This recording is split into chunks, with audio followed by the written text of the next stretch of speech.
Sometimes in Bible stories, I can't see the forest for the trees, and I did that a lot in reading the Bible and Joseph's story, where I couldn't figure out what was he doing to his brothers when he wouldn't tell them what that it was him when they came to Egypt to get food to take back to their families. I had you grab the And handle with my little car.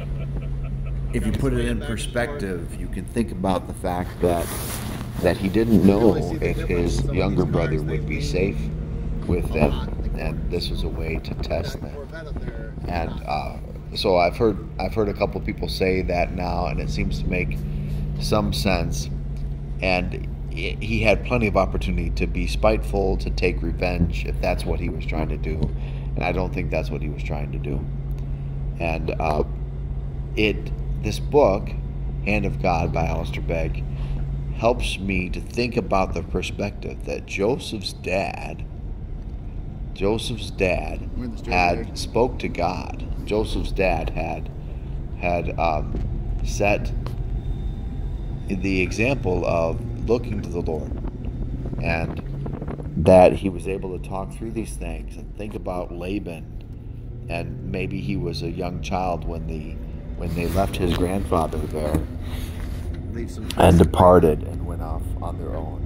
And to put these things in perspective about how God works and what God had done for Jacob and his brothers and he. In this book, you can kind of see more of the pastor, Allistair Begg. He's talking about practical things, setting measurable goals, and he's talking about relationships and family and these things, about being successful and allowing God to bless you by doing the right thing and not taking revenge and not hanging your head when things get difficult and giving up, or not being prideful when God blesses you and allows you to make progress. And so this book kind of helps look at the big picture, and even at the end of his life, that there's a big gap of time that is not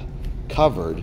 Just says that he took care of his family there in Egypt, but he made it clear he wanted his bones to be taken back to Israel because God was going to take care of them. God was going to visit them. And that is a big promise for us, no doubt.